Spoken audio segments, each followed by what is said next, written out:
Bonjour et bienvenue dans ce tutoriel d'animation dans lequel nous allons voir les bases de l'animation 3D. Je m'appelle Cédric Lefebvre, je suis lead animateur à Moondog Animation et j'ai rejoint le projet Woolly Grunch il y a un an pour définir le style d'animation de la série et puis une fois la production lancée, faire le lien entre le réalisateur et l'équipe d'animation pour assurer la cohérence et puis la qualité de l'animation avec l'univers Woolly Grunch créé par Alain Audercé. Donc voici l'animation finale que nous allons obtenir. Voilà, je vous la remets. Alors, pour ce tutoriel, j'ai choisi une animation simple. Donc, par exemple, Willy en train de regarder quelque chose hors cadre, tout simplement. Et puis, soudain, il éclate de rire. Ça correspond bien à sa personnalité. Donc, la première chose, c'est de définir ce qu'on choisit de montrer à l'écran. Donc, moi, je ne voulais montrer que Willy parce que c'est lui qui nous intéresse, sa réaction.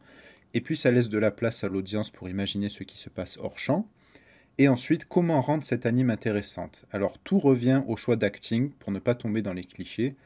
Donc je me suis dit, il pourrait regarder et rire de suite, mais ce n'est pas très intéressant. Il pourrait regarder et puis froncer les sourcils parce qu'il remarque quelque chose, et puis ensuite rire. Et là déjà c'est mieux, car on s'attend à quelque chose, le spectateur s'attend à quelque chose avant le rire. Ou bien, troisième possibilité, par exemple, il pourrait regarder, froncer les sourcils, essayer de retenir un soubresaut de rire, par exemple parce qu'il est en public, et puis éclater de rire parce que c'est Willy Grunch. Et là, déjà, c'est beaucoup mieux, c'est plus vivant, c'est plus crédible. Et c'est ça qui est important en animation, c'est de montrer les émotions, les réflexions, les luttes intérieures du personnage, mais toujours en cohérence avec sa personnalité, afin de le rendre crédible aux yeux du spectateur. Donc, c'est cette troisième option que nous allons choisir. Attention toutefois à ne pas se précipiter sur l'ordinateur, l'animation prend du temps et coûte très cher, et pour éviter de perdre du temps, il faut se préparer. On peut soit jouer la scène soi-même, soit la faire jouer à ses collègues, on peut se filmer aussi, sélectionner les meilleures prises, faire des croquis, noter ses idées, et une fois seulement qu'on a fait tout ce travail préparatoire, alors on peut entrer dans le logiciel 3D que vous voyez à l'écran, et naviguer autour du personnage, l'importer, voir comment il est fait. Donc vous voyez, Willy Grunch, en fait, en 3D, c'est comme une marionnette. Donc il faut savoir faire la distinction entre l'animation 2D d'un côté et l'animation 3D de l'autre.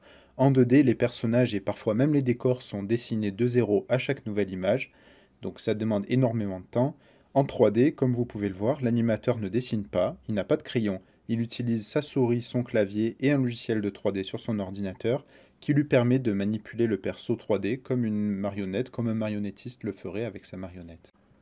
Comme vous pouvez le constater, la première tâche lorsqu'on commence une nouvelle animation est de sortir le personnage de cette pose neutre qui n'est pas du tout intéressante afin de le mettre dans une pose beaucoup plus intéressante pour le spectateur et qui raconte l'histoire que l'on veut justement exprimer. Donc pour cela, j'ai à ma disposition différents outils. Ces contrôleurs que vous voyez que je peux manipuler donc, en translation et en rotation, et également des outils qui ont été développés par le studio Moondog, comme cette fenêtre que vous voyez à gauche qui me permet de sélectionner rapidement les contrôleurs qui m'intéressent, ainsi qu'une caméra 3D grâce à laquelle je peux zoomer et tourner tout autour du personnage à ma guise.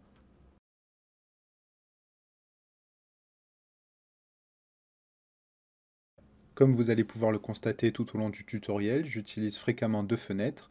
La première à droite que vous voyez qui est ma caméra principale, celle que le spectateur verra à la fin et dans laquelle je veux que ma pose de Willy Grunge soit absolument parfaite. Et l'autre caméra que j'utilise, donc à gauche, qui est une caméra de perspective avec laquelle je vais tourner tout autour du personnage pour m'assurer que la pose fonctionne en 3D. J'ai également à ma disposition une banque de poses, ce qu'on appelle une banque de poses. Donc ce sont des poses en fait que j'ai créées moi-même, une par une, et que j'ai enregistrées dans l'éventualité de pouvoir les réutiliser par la suite, comme vous pouvez le voir. Donc là, ce sont des poses de visage de Willy dans différentes situations. Et donc là, j'en cherche une qui corresponde à peu près à l'émotion que je veux faire passer dans cette animation. Et puis ensuite, je vais m'atteler à la retoucher.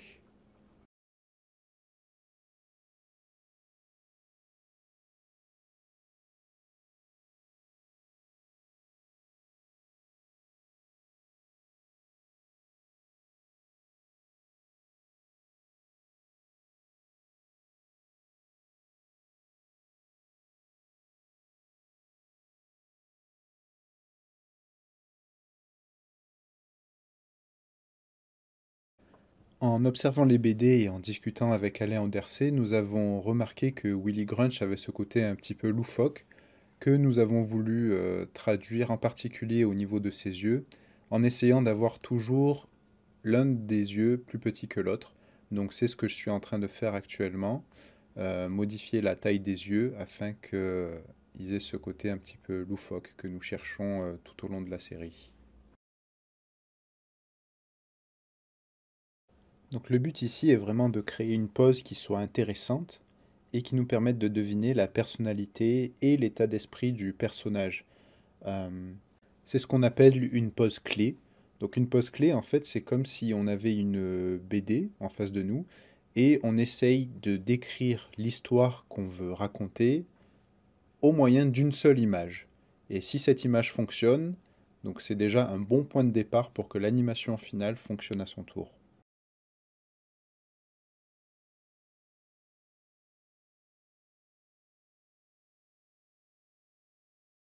Une fois que les yeux me conviennent à peu près, je peux m'atteler à l'animation de la bouche. Donc je suis à la recherche d'une pose en fait où il serait peut-être un petit peu blasé, ennuyé, ne sachant pas quoi faire. Une pose en fait qui contraste vraiment avec ce qui va se passer par la suite, puisque nous savons que par la suite nous voulons le faire rire. Alors cette pose est intéressante, mais on peut encore grandement l'améliorer, en particulier au niveau des yeux. Donc j'avais dit que je voulais quelque chose d'un petit peu plus ennuyé. Donc là pour l'instant les yeux sont quand même encore dans une pose vraiment très défaut, on va dire, tout rond. Donc je vais commencer par baisser les paupières du dessus pour donner un petit peu cet effet voilà ennuyé. Je sais pas trop quoi faire. Voilà, donc ça marche vraiment tout de suite impeccablement.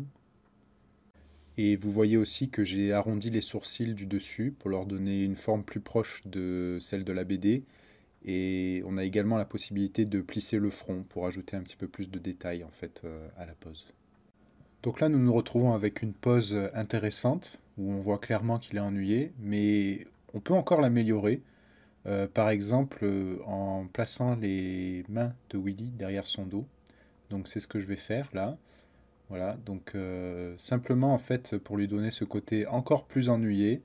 Donc en animation, on essaye toujours d'exagérer les poses au maximum. C'est une caricature de la vie en fait qu'on fait. On n'essaye pas de recopier une vidéo telle quelle ou bien un acteur tel quel. Nous, ce qu'on fait, c'est caricaturer les poses pour leur donner un côté un petit peu cartoon qui soit réaliste en fait dans le monde dans lequel on les a créés. Je ne m'embête pas non plus à poser ses doigts puisqu'ils ne seront pas visibles dans la caméra finale. Étant donné que l'animation prend beaucoup de temps et est donc très très chère, il est inutile de s'encombrer avec des détails qui ne seront au final jamais vus par le spectateur. Maintenant que nous avons une pose qui nous convient, nous pouvons sauvegarder notre scène et passer à la pose suivante, donc en fait à l'image suivante. En fait, un film d'animation, un dessin animé, c'est une suite d'images qui sont projetées à une vitesse suffisante pour créer l'illusion du mouvement. À la télévision, on a 25 images par seconde qui défilent. Au cinéma, 24 images par seconde. Et il faut savoir que la perception maximale de l'œil est de 60 images par seconde. Donc au-delà, en fait, on ne verrait pas de différence. Donc le travail de l'animateur est de créer suffisamment d'images, suffisamment de poses pour pouvoir donner l'illusion que le personnage est en train de bouger, alors qu'en fait il s'agit d'une suite d'images fixes. Donc là, je ne suis pas en train de déconstruire ce que je viens de créer. Vous pouvez voir en bas à gauche de l'écran, vous avez ce qu'on appelle la timeline. Et cette timeline me permet de passer d'une image à l'autre. Donc là, comme vous pouvez le voir, nous sommes à l'image 2 en fait. Et l'image 1 est juste avant et nous pourrons passer de l'une à l'autre afin de voir par la suite si les deux poses fonctionnent bien ensemble. Alors il y a autant de manières d'animer qu'il existe d'animateurs dans le monde. Donc ce n'est pas une règle absolue, mais on peut choisir d'animer à la fois le corps et les expressions faciales, en particulier au début en fait du processus d'animation, lorsqu'on n'a que quelques poses. Il est toujours bon d'avoir également quelques poses faciales pour aider à la compréhension de l'animation, de l'histoire, même s'il est toujours recommandé en fait de pouvoir comprendre l'histoire uniquement avec le corps, et ainsi on sait qu'en ajoutant le facial, eh bien, l'histoire sera parfaitement comprise par le spectateur. Une fois que j'ai mes deux poses qui sont créées, il ne me reste plus qu'à passer de l'une à l'autre afin de m'assurer que cela fonctionne. Si cela fonctionne, je peux passer à la pose suivante, donc à l'image 3. Cette image 3, cette dernière pose clé, doit pouvoir nous permettre de raconter notre histoire en entier, puisque, comme vous vous souvenez, nous avons Willy qui est ennuyé, puis il remarque quelque chose, et ensuite il rit, il réagit à ce quelque chose qu'il vient de remarquer. Alors comme vous pouvez le remarquer, il ne faut pas avoir peur de manipuler la marionnette, le personnage, pour arriver au résultat désiré. La grande question, en fait, c'est comment savoir quel résultat on veut obtenir? Comment savoir quand une pose est bonne, quand elle est intéressante, en fait? Et alors là, c'est vraiment, euh, c'est vraiment là qu'on se rend compte que l'animation est un art. Comme la sculpture ou la peinture, elle demande beaucoup d'entraînement, de patience et de talent. Le crayon pour l'animateur 2D ou l'ordinateur pour l'animateur 3D ne sont que des outils. C'est vraiment la créativité et l'originalité de l'animateur qui feront qu'une animation sera réussie ou pas. Donc ces animations doivent respecter ce qu'on appelle les 12 principes d'animation qui ont été en fait établis par les premiers animateurs chez Disney au début du XXe siècle. L'animation était un domaine complètement nouveau à l'époque et donc ils ont dû apprendre, on va dire, sur le tas comment faire une bonne animation. Et en particulier au début, donc lorsque l'on crée les poses, ce qu'on appelle le posing, donc ce que nous sommes en train de faire actuellement, il est important par exemple d'obtenir des silhouettes claires, bien définies, pour que le spectateur puisse bien comprendre vraiment ce qui se passe. Donc on va éviter que le personnage, par exemple, soit de dos. Donc, ce sont vraiment exactement les mêmes règles que ce que les acteurs doivent respecter, c'est ou au théâtre ou au cinéma. Vraiment être face au public et se présenter d'une manière claire qui ne prête pas à confusion. Alors la méthode de travail en animation, lorsqu'on crée une pose, en général, est toujours la même, sachant que le centre du corps, donc le bassin, le torse, sont le centre de la motricité. Il est toujours important de commencer par poser le centre du corps, ce que nous avons fait, donc le bassin, les hanches, l'épine dorsale, le torse, et puis ensuite de se concentrer sur les membres et la tête. Donc pour ce qui est des jambes, nous n'avons pas trop à nous en préoccuper puisque comme vous pouvez le voir, elles sont hors champ. Par contre, on peut se préoccuper ensuite des bras et puis à la fin des mains et des doigts. Donc là, puisque nous les voyons, nous devons les poser. Je me suis dit qu'il serait intéressant de le faire montrer du doigt, genre il se moque en fait de ce qu'il voit, donc ça le fait vraiment rigoler. Et puis on peut ajouter une dernière expression faciale pour finir de raconter notre histoire avec nos trois poses clés. Une fois que nos poses clés sont créées et qu'elles fonctionnent, il faut que nous nous assurions qu'elles fonctionnent en passant de l'une à l'autre autant de fois que nécessaire, qu'elles fonctionnent bien ensemble. Et donc là, vous pouvez vous rendre compte que ça ne marche pas. Il y a des poses, en particulier la dernière, qui n'est pas bien équilibrée par rapport aux autres. Donc nous allons devoir corriger ce problème-là avant de pouvoir passer à la suite. Il faut vraiment que ces poses-là soient parfaites.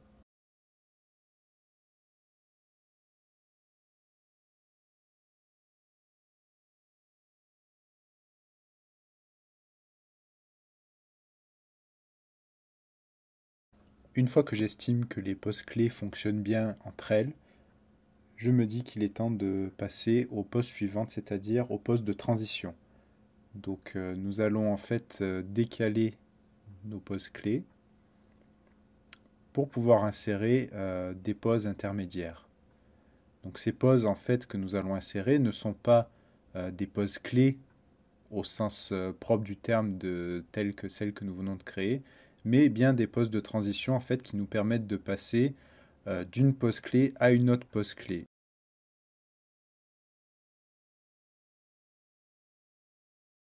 Voilà, donc comme vous pouvez le constater, à présent nous avons 4 poses au total, nos 3 poses clés, plus une pose que je viens de créer, qui est une copie de la pose précédente, mais que je vais maintenant modifier.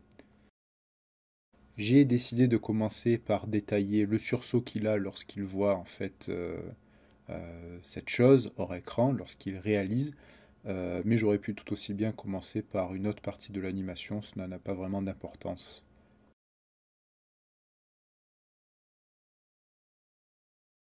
À la différence de l'acteur, l'animateur doit avoir une très grande connaissance des mécaniques du corps, de comment fonctionne le corps. Et donc par exemple, dans ce sursaut, lorsqu'il voit quelque chose, euh, il est important de savoir ce qui bouge en premier dans le corps et ce qui bouge en dernier afin d'obtenir un mouvement qui soit à la fois réaliste, organique et non pas robotique. Et donc c'est ça en fait qui demande beaucoup de temps dans l'animation. Et donc par exemple, eh bien, il est nécessaire de savoir que c'est le torse qui va donner l'impulsion en premier. Donc les poumons vont se remplir, puis les épaules vont monter, et puis la tête ensuite va suivre, donnant cet effet de sursaut un petit peu que Willy va essayer de surmonter, mais nous savons malheureusement qu'il n'y arrivera pas et qu'il éclatera de rire par la suite.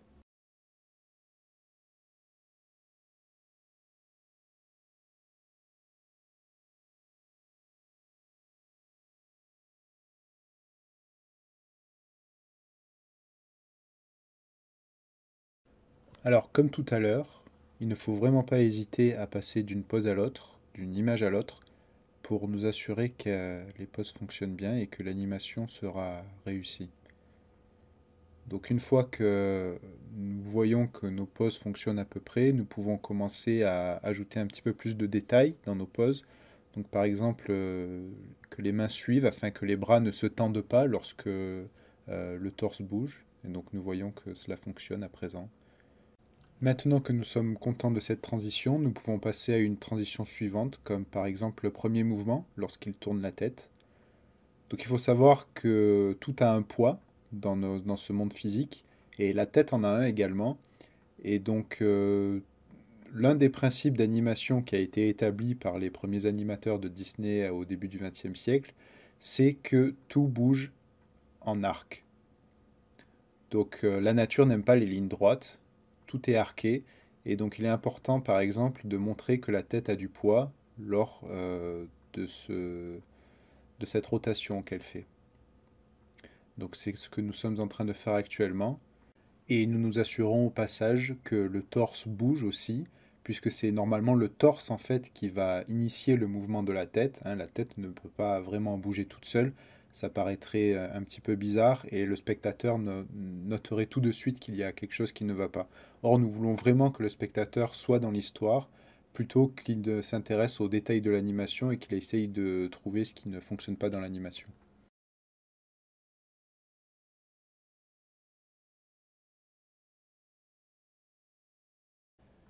À présent que notre transition fonctionne, notre première transition, nous pouvons continuer à la détailler en ajoutant par exemple un ralentissement du mouvement lorsqu'il arrive à son terme. Cela, c'est un des 12 principes d'animation, encore une fois. Donc, ces animateurs avaient remarqué que comme les objets ont un poids, comme nos membres ont un poids, euh, ils prennent du temps pour démarrer et ils prennent du temps pour s'arrêter aussi. C'est ce qu'on appelle l'inertie. Donc, c'est ce que nous allons inclure dans notre animation afin d'ajouter une petite touche supplémentaire de réalisme, d'organisme. Et c'est un des principes sur lesquels nous pouvons jouer lorsque nous faisons de l'animation cartoon, puisqu'il est possible, évidemment, dans un monde virtuel, de s'affranchir des règles de la physique à des fins humoristiques, par exemple.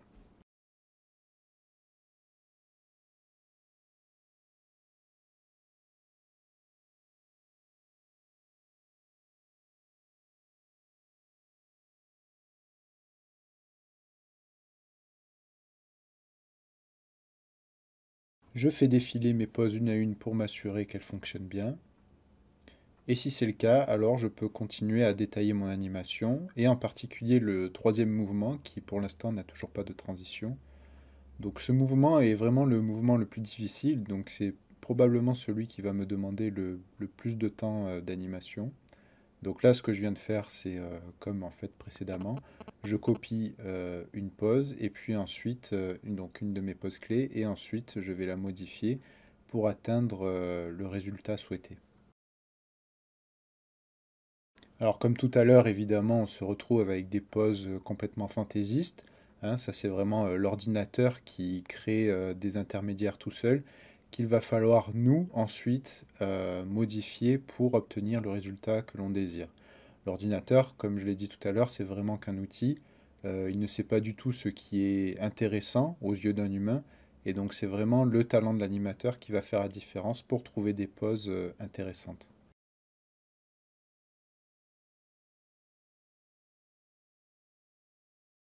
Alors même principe que tout à l'heure, on veut qu'il y ait du poids. Donc pour montrer le poids, il faut euh, créer des arcs en animation. Donc c'est ce que je fais en partant du bassin. Et puis ensuite, nous nous attarderons sur les bras et les mains, etc.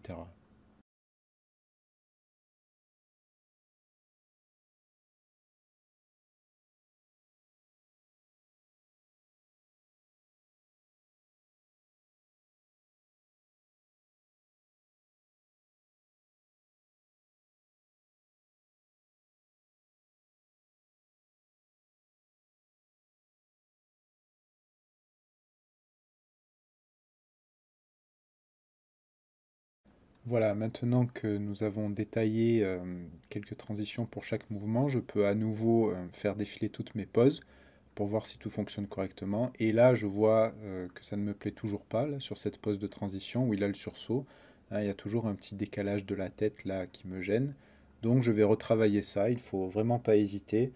Ce sont les bases des mouvements, donc il faut absolument qu'elles soient bonnes avant de pouvoir passer à la suite. À chaque étape, on vérifie que tout fonctionne, et puis ensuite, une fois que tout est bon, on peut passer à la suite.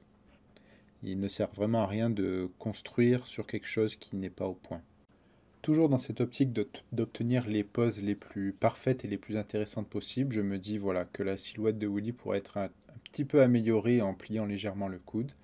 Donc là, ça me plaît beaucoup plus. On a une ligne d'action beaucoup plus intéressante. Et là, maintenant, on va pouvoir ajouter une pause supplémentaire après cette pause clé. Donc, puisque, comme nous l'avons vu tout à l'heure, il est important que les mouvements prennent du temps pour commencer et du temps pour s'arrêter. Donc, nous voulons nous assurer que nous allons avoir de l'inertie dans le corps de Willy ainsi que dans son bras. Donc, c'est ce que je suis en train de faire actuellement là.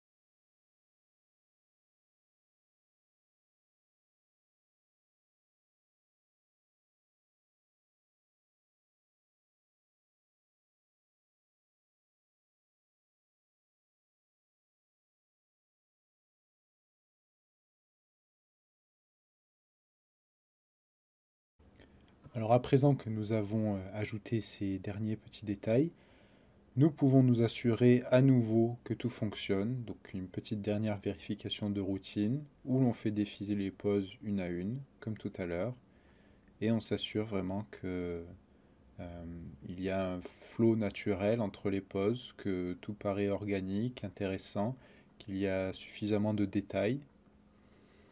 Et une fois que cela sera fait, nous pourrons alors passer à la suite. Alors la suite pour nous, qu'est-ce que c'est? Eh bien, c'est le rire de Willy. C'est ce qui manque encore à notre animation. Nous avons Willy ennuyé qui regarde sur sa gauche. Il aperçoit quelque chose, il a un soubresaut, et puis il se tourne en montrant du doigt, et ensuite il doit rire. Donc la grande question maintenant, c'est qu'est-ce qu'un rire? Comment est-ce que ça fonctionne? Et c'est là souvent que ça devient rigolo dans les salles où les animateurs travaillent, c'est qu'on voit souvent des animateurs en train d'exécuter les mouvements de leurs personnages eux-mêmes pour voir en fait comment ils fonctionnent. Et ça peut donc évidemment, comme vous pouvez l'imaginer, donner des situations assez cocasses. Donc un rire, eh bien, c'est un petit peu comme le soubresaut de tout à l'heure. On a d'abord le torse, hein, les spasmes du torse, puis les épaules qui se soulèvent avec le torse, et enfin la tête et les bras qui vont suivre derrière, quoi.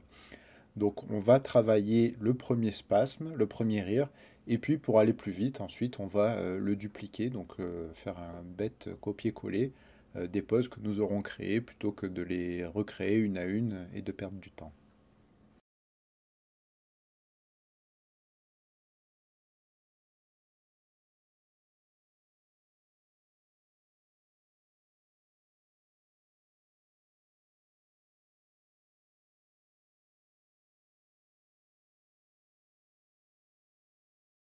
Alors, comme tout à l'heure et comme toujours, il ne faut jamais oublier que chaque élément de notre corps a un poids précis. Et donc, comme nous l'avons vu, ça se traduit par des arcs, hein. Et puis, ça se traduit aussi par un retard des différentes parties de nos corps, les unes par rapport aux autres. Et donc, par exemple, eh bien, la main a un poids elle-même, et elle va se retrouver en retard par rapport au coude, qui va lui-même se retrouver en retard par rapport à l'épaule, et l'épaule sera en retard par rapport au torse, etc. Et c'est ce qui nous donne vraiment cet effet organique euh, et non pas robotique.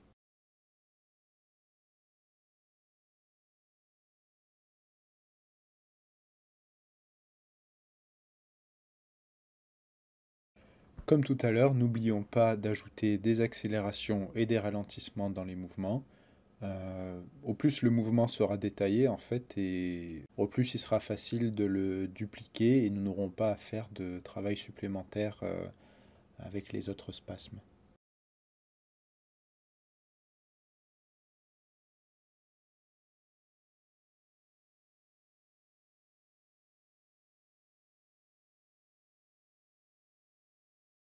Donc à présent que nous avons un soubresaut qui fonctionne bien, nous allons pouvoir le dupliquer. Donc pour cela, nous allons sélectionner dans la timeline les clés qui correspondent à ce soubresaut. Et voilà, nous allons le copier, donc un certain nombre de fois. Donc j'imagine que 3 devrait suffire. Donc une première fois et puis une deuxième fois. Donc comme ça, nous aurons 3 soubresauts. Et puis ben, nous allons pouvoir voir ce que ça va donner ensuite.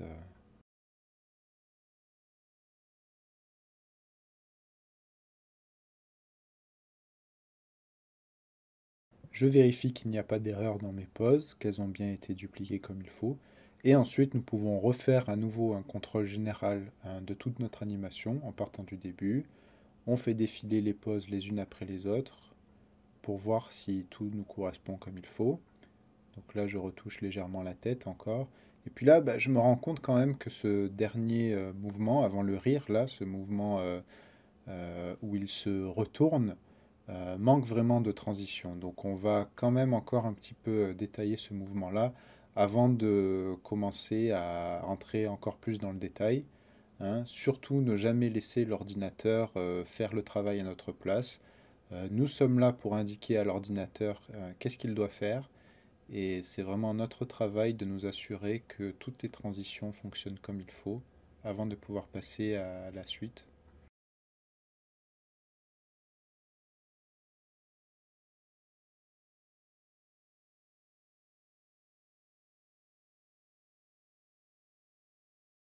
Donc comme vous pouvez le constater, les transitions de l'ordinateur, c'est les transitions que l'ordinateur crée sont vraiment linéaires, elles n'ont pas d'âme, on peut dire ça comme ça.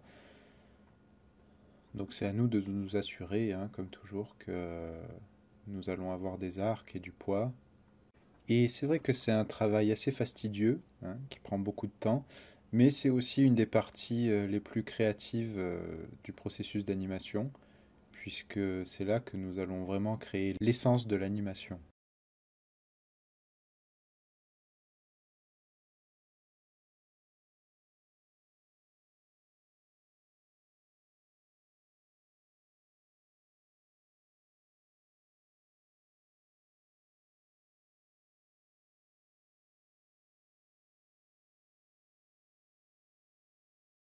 Donc là, j'estime avoir suffisamment de pauses.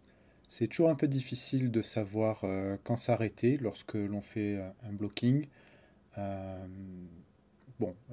il y a une part d'expérience évidemment, donc au plus on va faire d'animation et au plus on aura une idée de lorsque l'on peut s'arrêter. Et puis il y a aussi une part en fait de contraintes de budget, hein, puisque bon, l'animation coûte cher, donc il faut aller au plus vite. Donc souvent en fait on est obligé d'aller à l'essentiel et parfois de laisser quelques détails de côté.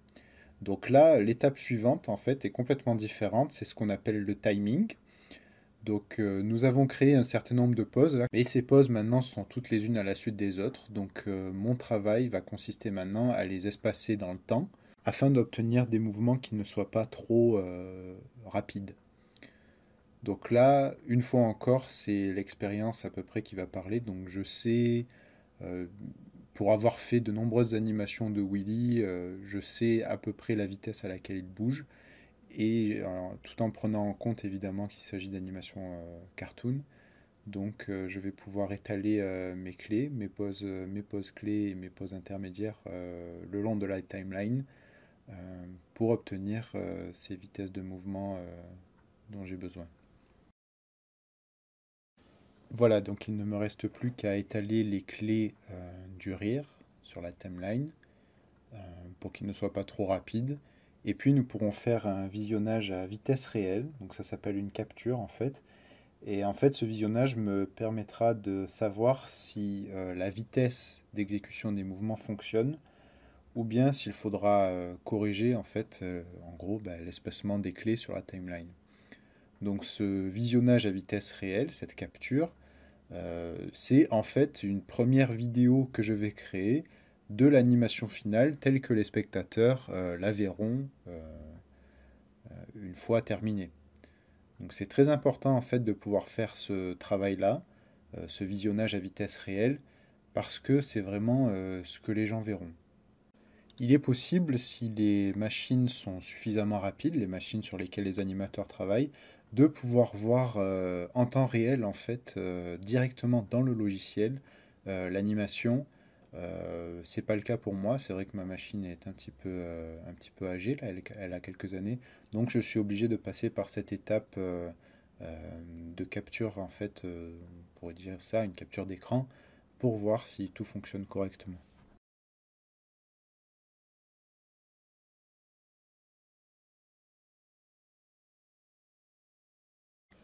Nous n'allons pas nous préoccuper du visage pour l'instant. Nous en sommes arrivés à un point où nous allons travailler par étapes et nous allons donc d'abord nous occuper du corps. Donc voilà, là déjà on voit un problème, c'est que le rire est beaucoup trop lent, hein, ça fait pas du tout naturel. Donc je pense que nous allons commencer par corriger ce problème-là. Et puis ensuite nous ferons une nouvelle capture afin de voir si le problème a été corrigé. Donc bah, c'est tout simple, voilà, on va ramener les clés sur la timeline, on les rapproche, et puis on va voir si cela sera suffisant pour corriger le problème. Donc en gros, en fait, on a multiplié la vitesse du rire par deux. Et là, plutôt que de refaire une capture de toute l'animation, parce que c'est un peu lent, je me place sur la zone de l'image 51 à l'image 93, donc c'est simplement le rire. Et comme ça, en fait, c'est beaucoup plus rapide. On n'a pas à calculer toutes les images. C'est vrai que c'est lent. Et voilà, donc là, c'est déjà beaucoup, beaucoup mieux, hein. Voilà, le rire est beaucoup plus naturel. Donc maintenant, il va être temps d'ajouter quelques expressions faciales basiques, hein, puisque là, bon, je pense que l'animation du corps fonctionne correctement. Donc on va pouvoir bah, nous attaquer un petit peu au visage pour avoir des expressions qui collent maintenant avec l'animation que nous avons fait du corps. Et j'en profite au passage pour ralentir légèrement l'animation à la fin, hein, comme on l'a dit tout à l'heure. C'est important eh bien d'avoir ces sensations d'accélération et de décélération, puisque nous avons une inertie dans chacun de nos membres. Donc on relance une capture pour pouvoir voir à vitesse réelle ce que ça va donner. Et puis nous allons voir là si cela fonctionne. Oui, donc c'est beaucoup mieux.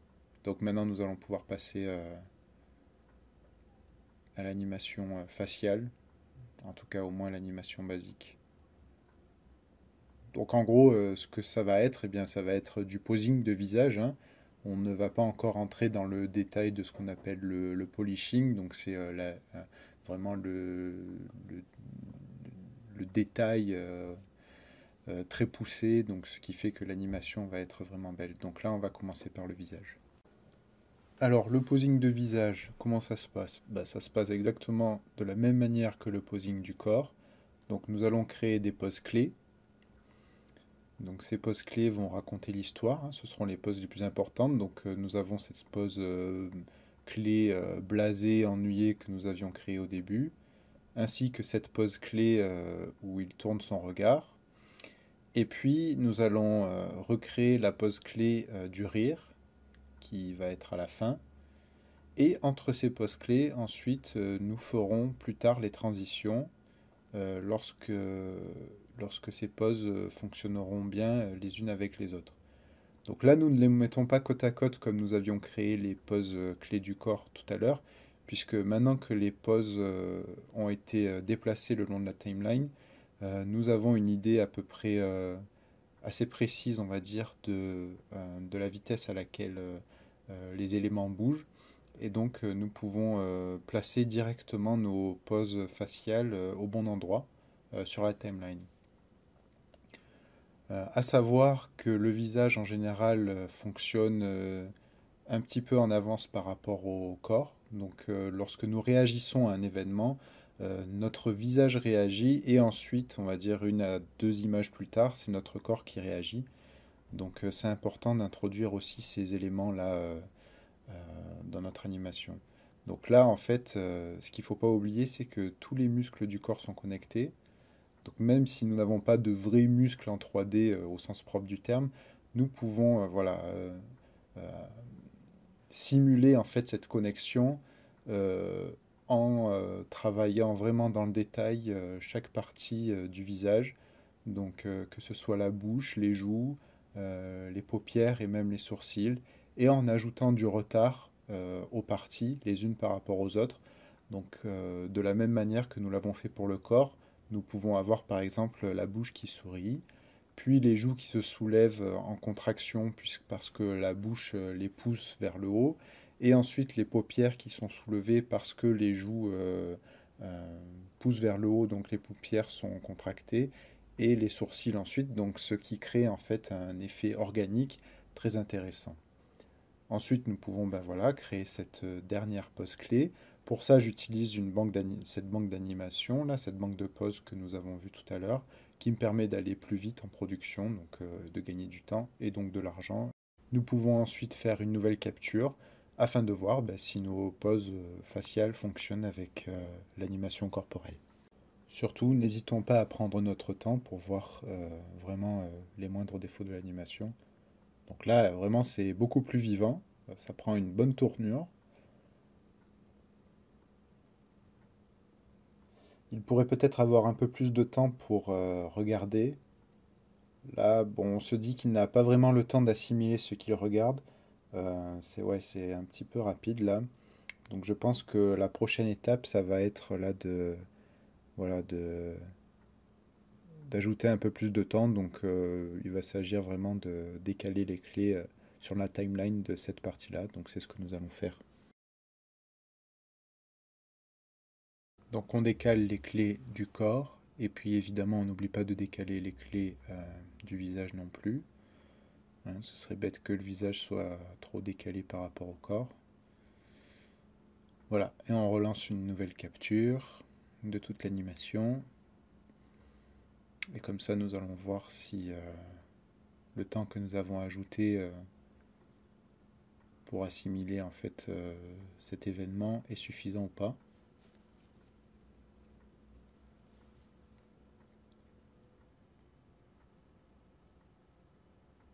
Donc c'est mieux, mais ça pourrait être un peu plus long encore. Là, ça me paraît encore un peu court.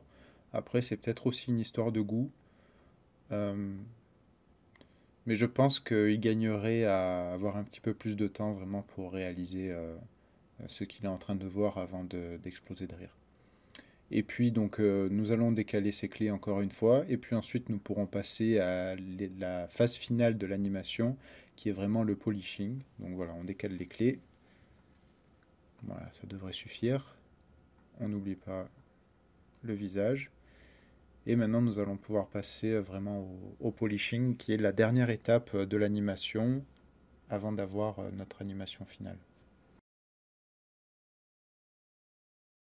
Alors, le polishing, qu'est-ce que c'est? Eh bien, c'est le perfectionnement des mouvements. Pour l'instant, nos mouvements sont vraiment, on peut dire, bruts. Donc, nous allons devoir les travailler pour qu'ils soient vraiment très beau. Et pour cela, nous avons à notre disposition ce qu'on appelle un graph editor que vous voyez là. Donc ce graphe, en fait, nous montre la position du contrôleur que nous avons sélectionné, ainsi que sa rotation sous la forme de courbes.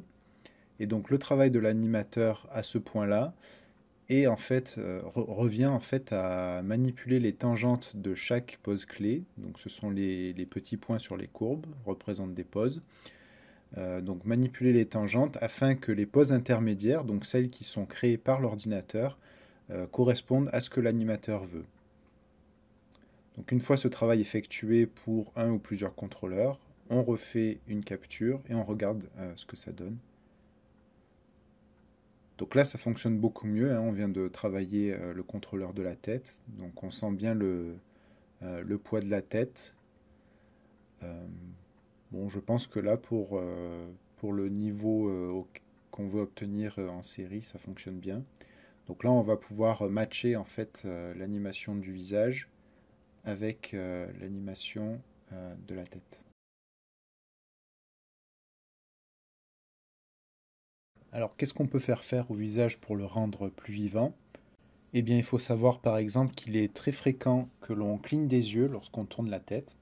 Donc, c'est ce que nous allons faire là. Nous allons ajouter un clignement d'yeux. Donc, pour ça, je vais faire appel à ma banque de poses, puisque je sais que j'ai créé une pose en fait yeux fermés de Willy. Donc voilà, qui apparaît. Et puis, cette pose, je vais m'en servir pour le faire cligner des yeux. Donc quand on cligne des yeux, on peut avoir aussi un léger abaissement des sourcils, donc ça va ajouter de la vie au visage. Ne pas oublier que les sourcils ont un poids également, ainsi que les paupières. Donc on peut avoir un petit ralentissement des sourcils lorsqu'ils ont fini leur course.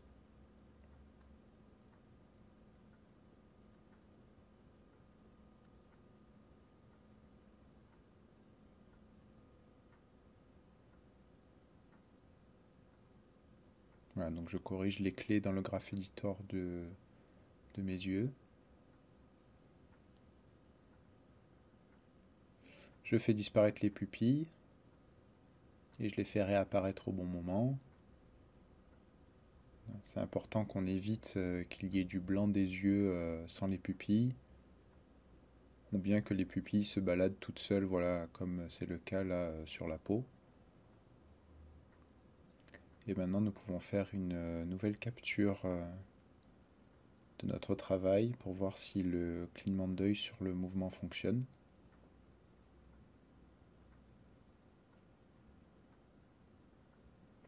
Donc ça fait évidemment beaucoup plus naturel.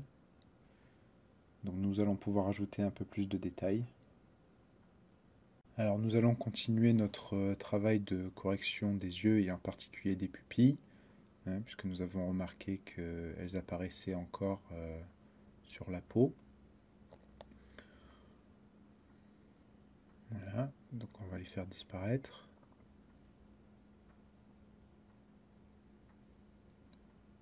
On sauve. Et puis maintenant, je me dis que ça pourrait être intéressant en fait que lorsqu'il regarde cette chose-là hors écran, il y ait des petits mouvements de pupille qui indiquent que son regard se focalise à un endroit puis à un autre. Donc en fait, ça indique un processus de réflexion euh, qui va rendre en fait le personnage encore plus crédible et puis qui va permettre de le laisser aussi un petit peu plus vivant durant ce moment en fait où il est très très fixe, hein. Il n'y a vraiment rien d'autre qui bouge à part ses yeux. Donc c'est vraiment important de trouver des moments où on peut garder le personnage vivant pour pas que le spectateur ait l'impression en fait qu'il est mort.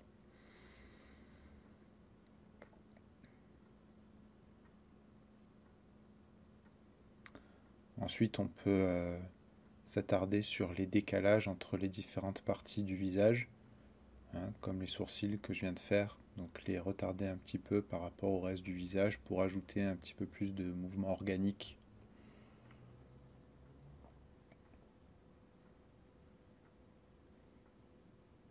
Ensuite, évidemment, il faut repartir dans le Graph Editor pour travailler cette nouvelle transition, puisque pour l'instant, nous n'avions euh, vraiment détaillé que le premier mouvement. Donc là, il faut maintenant travailler le soubresaut.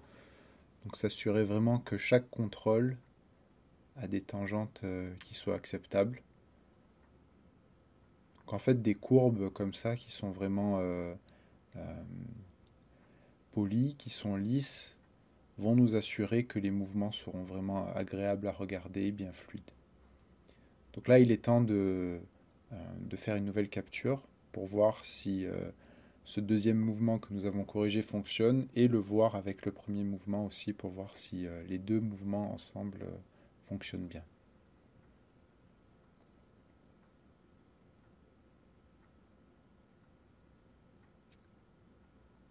Donc ça fonctionne.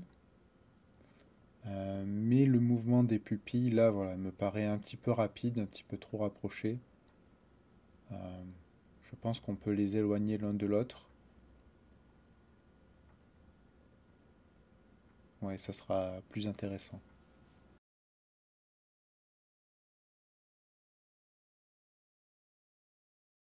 Donc nous allons commencer par décaler ces pupilles, là, pour que le mouvement soit plus intéressant. Et puis maintenant, nous allons pouvoir nous attaquer à la partie compliquée, là, cette transition entre ce moment en fait où il est en train de regarder passivement ce qu'il se passe, et puis le moment où il réagit. Donc on commence par le bassin. Donc il faut nettoyer toutes les courbes du bassin. Et puis ensuite nous passerons au, euh, au contrôleur suivant.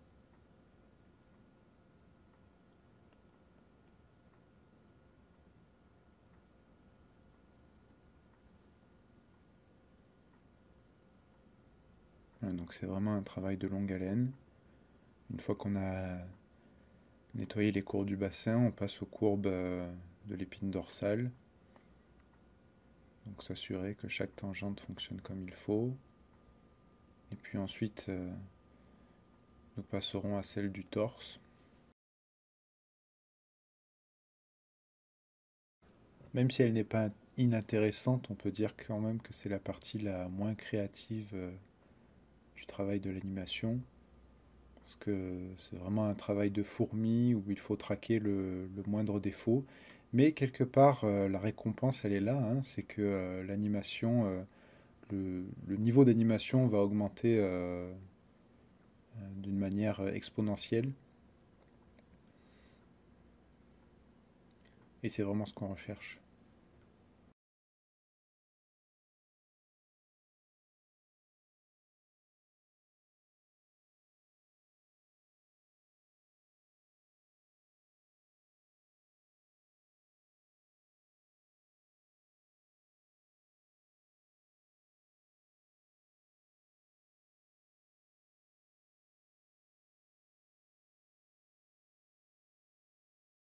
Donc là, comme je le précisais un peu plus tôt, il s'agit vraiment de traquer les moindres erreurs. Et là, par exemple, je trouve que la rotation du bassin n'est pas exceptionnelle et ça, ça engendre de mauvaises formes en fait sur la colonne vertébrale. Donc on va corriger la rotation du bassin, là voilà, et en nous assurant bien sûr que ça fonctionne dans les courbes avec le Graph Editor. Donc ça apporte des étirements en fait hein, sur les bras évidemment puisque nous avons changé les, les rotations de certains contrôleurs dont les bras dépendent, mais nous pourrons corriger cela plus tard. Pour l'instant, l'important c'est vraiment que le tronc fonctionne, hein, puisque c'est vraiment du tronc que le reste de l'animation dépend. Donc une fois que l'animation du bassin et du torse sera bonne, on pourra nous atteler à la suite. Donc là, on va faire notre capture et puis on va voir ce que ça donne.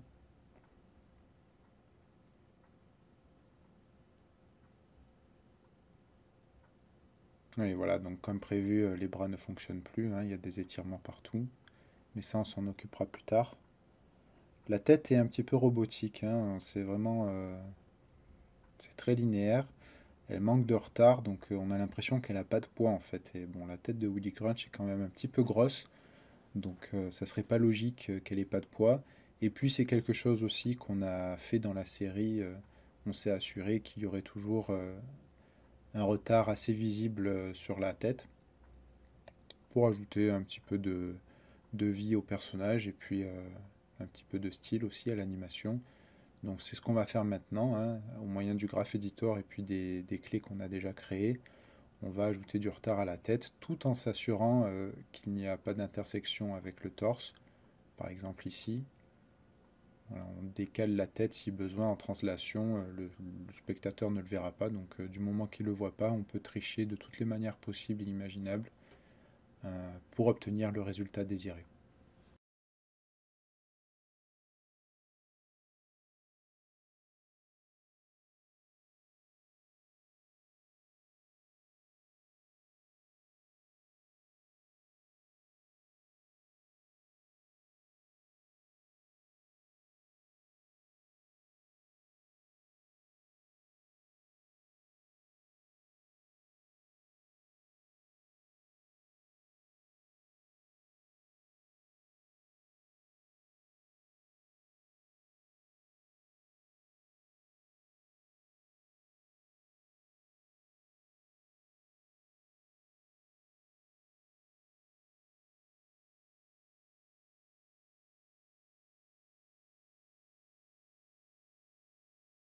Voilà, donc une fois toutes ces corrections effectuées, en faisant défiler les poses, on sent vraiment que la tête a un poids, hein, qu'elle est en retard par rapport au reste du corps. Donc on peut faire une nouvelle capture pour voir si, à vitesse réelle, encore une fois, elle fonctionne comme il faut. Donc pas besoin de faire toute l'animation, seule la partie qui nous intéresse suffit. Donc c'est vraiment mieux, hein, c'est beaucoup plus naturel. On va peut-être accentuer encore un petit peu les mouvements de la tête. Et puis ensuite on pourra passer au bras, ce qui sera la dernière partie de ce tutoriel d'animation. Voilà, alors comment on va augmenter en fait l'amplitude des mouvements de la tête? Eh bien, on va simplement aller dans le Graph Editor et puis on va étirer les clés d'animation et voir dans notre fenêtre si cela correspond à ce qu'on veut. Donc c'est le cas, c'est beaucoup mieux.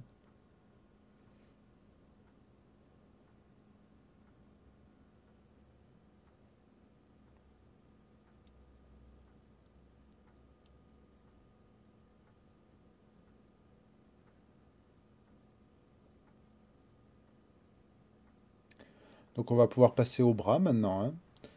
Euh, il faut corriger la position des bras, en particulier du coude sur le mouvement de transition, puisque comme on le sait, c'est d'abord l'épaule qui bouge, puis le coude et enfin le poignet, ce qui crée un mouvement organique. Donc on s'assure que le coude arrive en premier et puis que le poignet va suivre, ce qui nous permettra de créer l'illusion en fait que le bras a un poids et que c'est le tronc qui commande au bras en fait de bouger. Donc on commence tout simplement par le bras gauche. Alors, on aurait pu commencer par le bras droit, mais ça n'a pas d'importance. L'important c'est de faire une partie après l'autre et de ne pas s'éparpiller en voulant tout travailler en même temps. C'est d'ailleurs pour ça en fait qu'on a travaillé un mouvement après l'autre depuis le début, lorsqu'on a commencé à faire notre polishing, donc la phase finale de l'animation. On a commencé par le premier mouvement, qu'on a amélioré, perfectionné jusqu'à ce qu'il nous plaise, hein, jusqu'à ce qu'il soit parfait. Puis ensuite on est passé au mouvement suivant, et puis au mouvement suivant, et ainsi de suite. Il faut avoir un minimum de méthode en fait quand on travaille en animation. Euh, ne pas se perdre dans les détails trop vite, mais vraiment aller du plus gros au plus petit. Donc voilà, là on va rajouter le poids sur le poignet, sur les doigts. Donc simplement en fait en retardant la rotation du poignet. Et pour ça en fait on navigue d'une image à l'autre tout en corrigeant en fait les rotations d'une image à l'autre, ainsi de suite jusqu'à ce que ça corresponde à ce qu'on veut. Et une fois que c'est fait, on lance une capture et puis on regarde à nouveau ce que ça donne à vitesse réelle.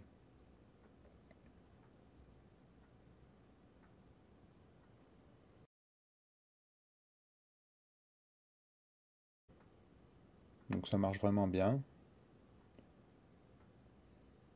Il n'y a pas de problème particulier hein, sur le mouvement du bras. La tête aussi, l'amplitude est vraiment mieux. On a vraiment l'impression que tout fonctionne correctement, en cohérence chaque partie l'une avec l'autre. Donc on va pouvoir passer au bras droit.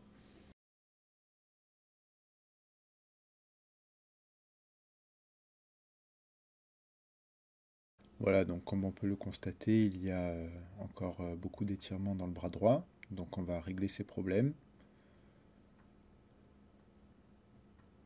une image après l'autre. On n'est pas forcément obligé de travailler en fait dans le Graph Editor. C'est vrai que c'est une industrie qui est très visuelle, l'animation. Donc si on a le temps, on peut travailler vraiment directement dans la fenêtre d'animation. C'est quand même toujours plus agréable que d'avoir à manipuler des courbes mathématiques.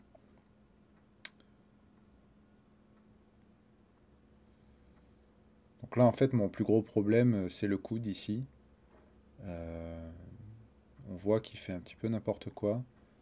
Donc ça, c'est dû en fait à la technique d'animation qui a été employée. Euh, on a deux techniques d'animation pour animer les bras et les jambes, ce qu'on appelle les FK et IK. FK pour Forward Kinematics et IK pour Inverse Kinematics. Donc en fait, le FK, le Forward Kinematics, euh, nous, on a des contrôleurs en fait du bras euh, qu'on est obligé d'animer les uns à la suite des autres. Donc d'abord l'épaule, puis le coude, puis le poignet. À l'inverse, ce que j'ai utilisé ici, le Inverse Kinematics, on a juste un contrôleur en fait au niveau du poignet qui me permet en fait de déplacer le poignet dans l'espace comme une marionnette en fait, comme si j'avais un fil attaché au poignet et puis donc je peux le bouger comme ça dans l'espace et le reste du bras va suivre en fait. Et donc en fait, ça peut me créer des soucis au niveau du coude, comme on peut le voir actuellement. C'est-à-dire que le corps va bouger indépendamment du poignet. Et donc là où le travail devient compliqué, c'est de donner l'impression en fait que le corps et le poignet bougent de façon interdépendante. Et pour ça, en fait, il faut vraiment aller travailler dans les courbes, dans le Graph Editor, avec tous les moyens possibles euh, pour éviter ces claquements du coude qu'on voit là et s'assurer en fait que le coude va bien former un arc comme tous les autres contrôleurs, toutes les autres parties du corps. Donc ça c'est quelque chose qui peut prendre énormément de temps, la correction des arcs des coudes et des genoux aussi. Donc là on va lancer une capture, voilà, et puis on va voir ce que ça va donner à vitesse réelle.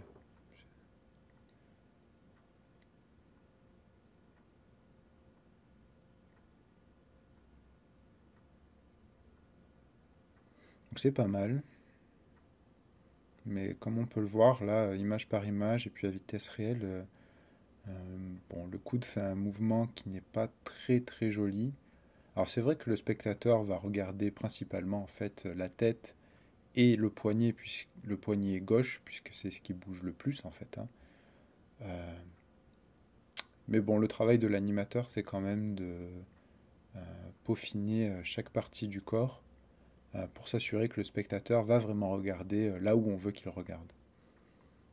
Donc là, comme il y a encore des petits problèmes avec le coude droit, ben, on va passer encore quelques minutes à les corriger. Donc là, en fait, ce que je vais faire, c'est que je vais prendre directement le contrôleur du coude, puisque celui du poignet me convient à peu près, et je vais le modifier pour lui faire prendre la trajectoire que je désire.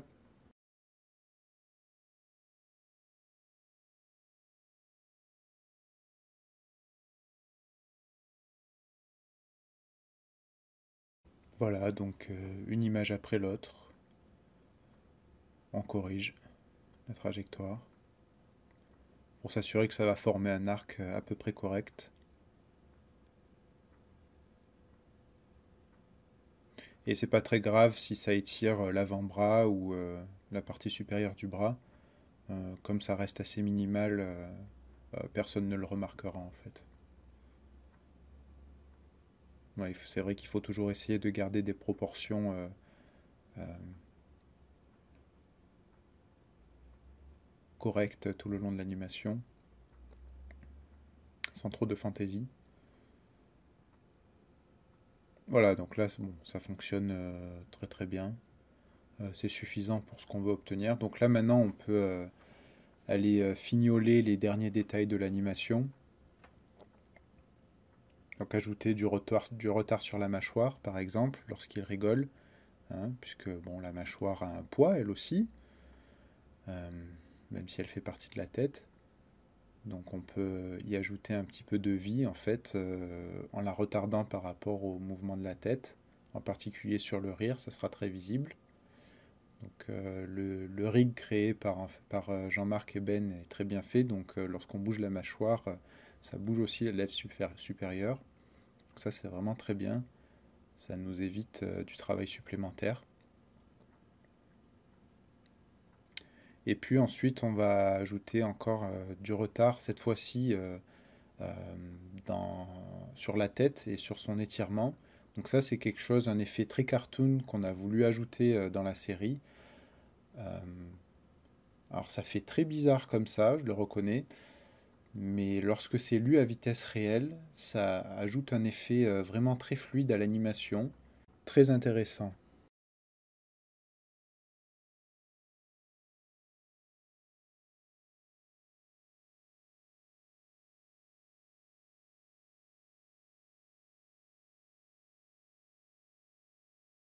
Voilà, et une fois que c'est fait, on peut relancer une nouvelle capture, cette fois-ci de toute l'animation, qui sera, on l'espère, notre capture définitive. Donc, ce ne sera pas le rendu définitif, hein. Une fois que l'animation est terminée, ensuite, il reste encore à rendre l'animation pour qu'elle soit belle, illuminée, avec les ombres et tout, dans le film final.